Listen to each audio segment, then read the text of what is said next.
There you are. Here I am. There is Alip. Is there any question what time it is? It's time to like watch some awesome guitar playing and talk about awesome guitar playing and have what we call a good time. Now, some of you may be thinking, this isn't a good time. Well, then you're on the, you know, like wrong video. Or maybe if you're not having a good time, like that's just your opinion, man. Anyways, nothing to say. Oh, you got the Rubik's Cube in the background. I still have not done the Brain Gym where he solves Rubik's Cube and plays the guitar.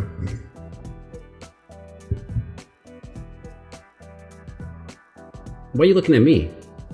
I guess it's fair. Why am I looking at you? Why is anything anything? Why do cats have 4 feet and not 5?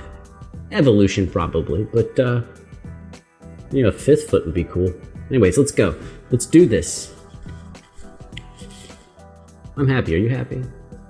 This is my happy face. Hold on. Let me show you my sad face. This is my sad face. You get it's sarcasm. Is it sarcasm? I don't know. How could I possibly know? What? Right now I'm making this video. You are in Indonesia. You have multiple time zones in Indonesia. My go-to time zone is Jakarta. What time is it as I'm recording this in Jakarta? Let's find out. Alexa, what time is it in Jakarta?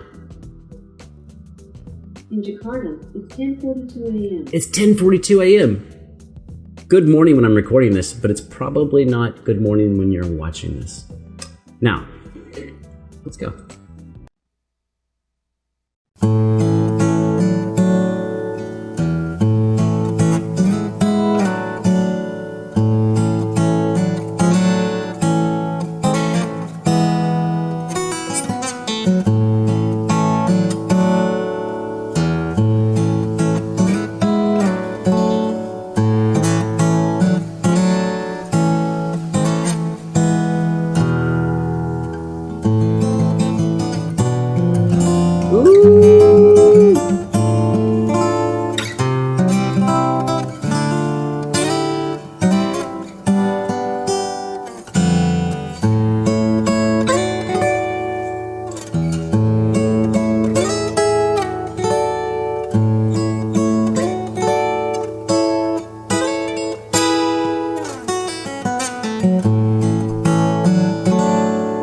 So the last part he just played was an octave up of this part he's playing now. So they are thematically related.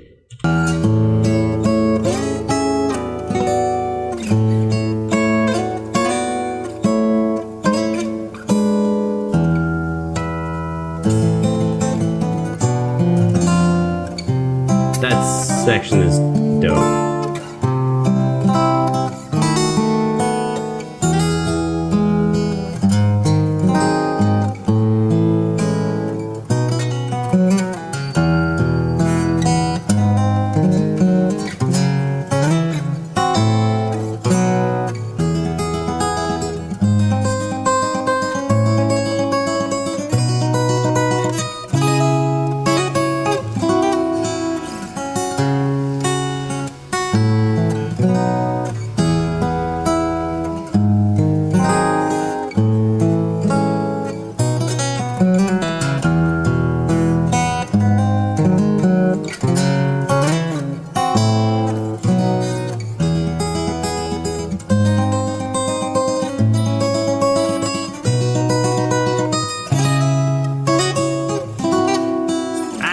I'm gonna go ahead and tell you about some stuff that's going on, because like I need to do it while it's in my head, while it's fresh.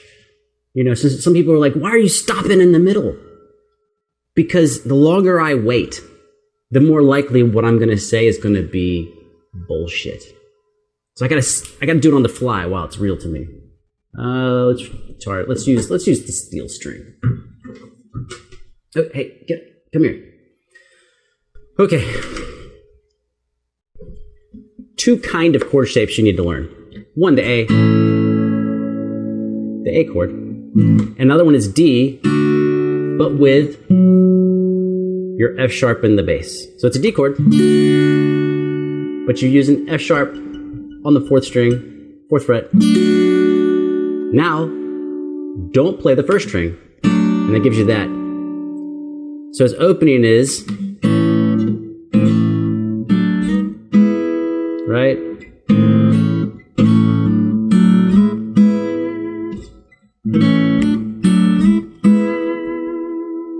And that's where that thing comes from. And that's really common. It's in lots of R&B music. It's also in pop country rock. So you could play like this.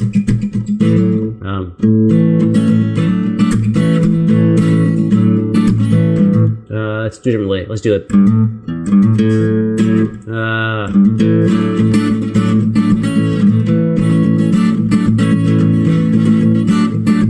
You can do it that way too. It's really just a cool way of decorating in an A chord. And then we also have these arpeggios he's doing, where he's using a ring, middle, and index. I really don't know what to play next.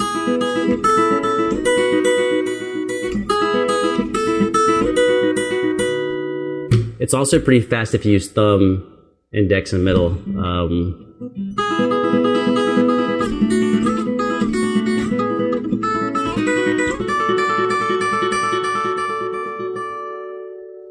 So it's kind of fun. Yeah, that's enough of that.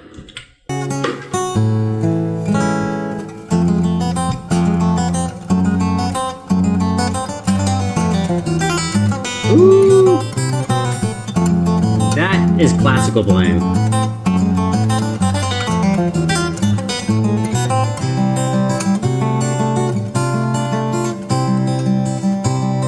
That was fucking awesome. Hold up, back up.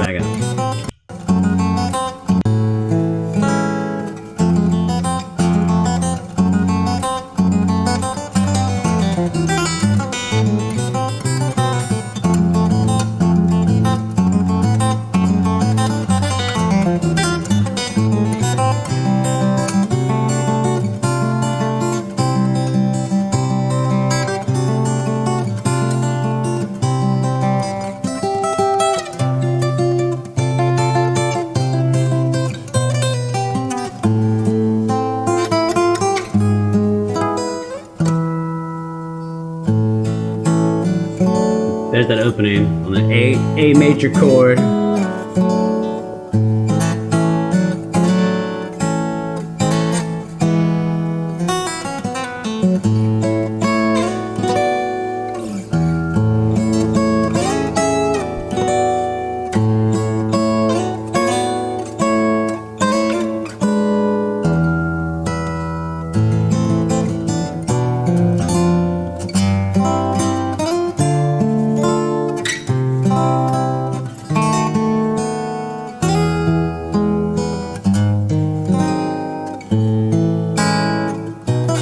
It's such a cool mixture of like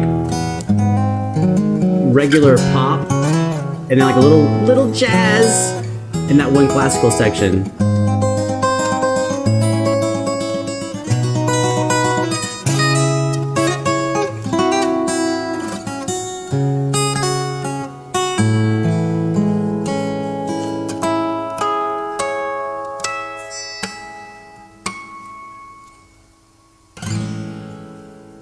That's the A major 7 chord.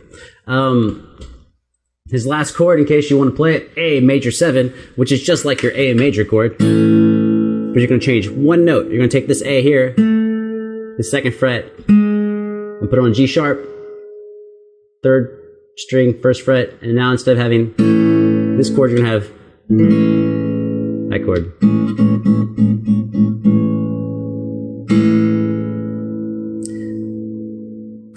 Okay, let's pretend you're asking me a question, because there's a question that comes up a lot with some of these. The specifically this part, I think I would get the most questions about. The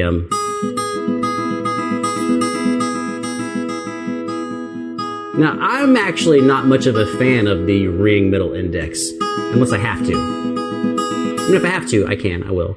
But I'd rather use these three. My Ninja Turtle hand, thumb, index, middle, if I can.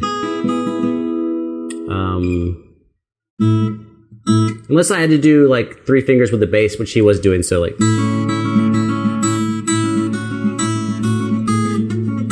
That type of thing. But everyone's like, how? How does that work? The answer is so boring. But that's how you know it's right, is because it's not complicated. Because believe it or not, things cannot be complicated.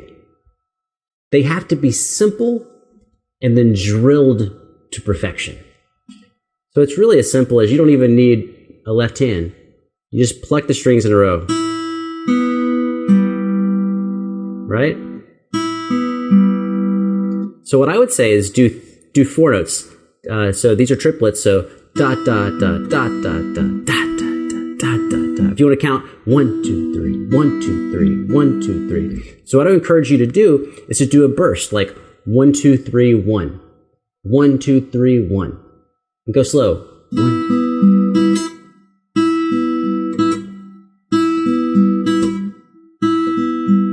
Then double the length. 1, 2, 3, 1, 2, 3, 1.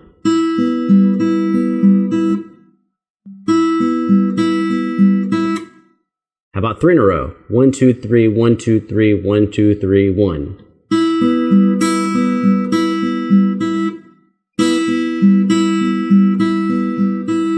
And you can also hear I'm bringing my fingers down and stopping the strings. How about 4 in a row? 1, 2, 3, 1, 2, 3, 1, 2, 3, 1, 2, 3, 1. Now, once you have, say, 4 in a row, you can try going a little faster. Faster. Think of it as the equivalent as when you run, you have walking, jogging, sprinting. And you would train the same way. The idea is, once you have a good foundation, you can walk forever. Just do this all day. I mean, this speed, we'd play for hours. No problem. A jog would be a little faster. We could do this for a really long time. Almost as long as we could walk for. Almost as long. And then the sprint. That would be a much shorter amount of time that you can do it for. And the idea is always have your rhythm even. And something I've never told you on the channel, never come up before, I'm pretty sure it's never come up, is how to think of your notes. My favorite example is from my passed away mentor, who lived to the ripe old age of 78 and developed many guitar programs here in the state of Georgia. Started them, he founded them. He said, think about your notes. He said a lot of awesome things, but think about your notes as diamonds on a necklace. For example, if you had a necklace that was $2 million and it had, say, 60 diamonds. If one of those diamonds is busted, that necklace is not worth $20 million anymore. It's just not worth that money. So in order to have the highest value to your audience and the highest expressivity to your audience, each gem on your diamond, on your necklace or your bracelet, each one needs to be shiny and polished. And what a lot of players do is because they try to be so shiny, so vibrant, they end up breaking one of the diamonds. And in their head, they go, who cares? I had 20 diamonds, one of them broke. But no, that's a bad way to think about it.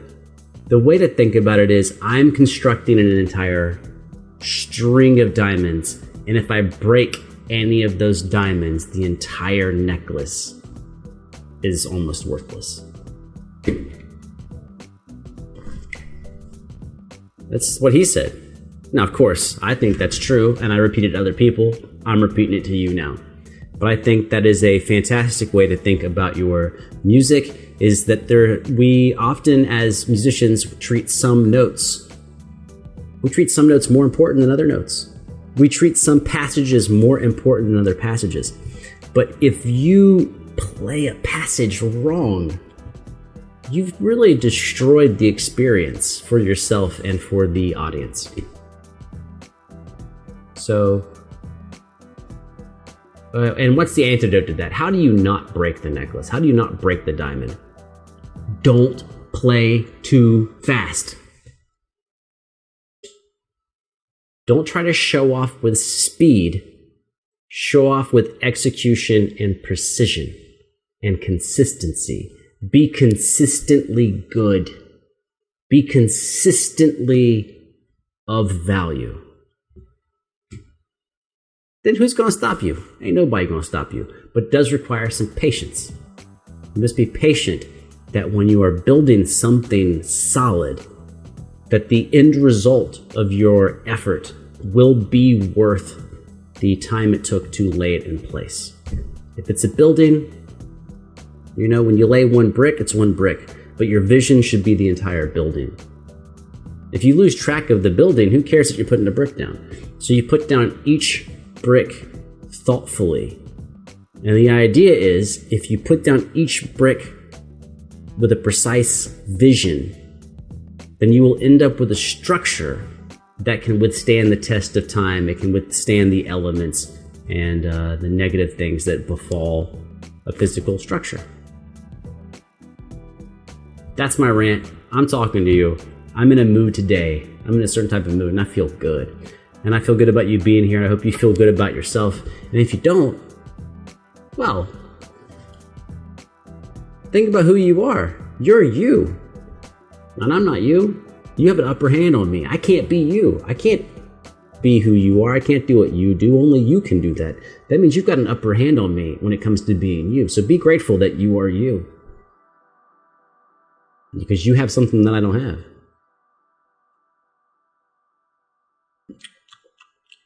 Food for thought. I'm out.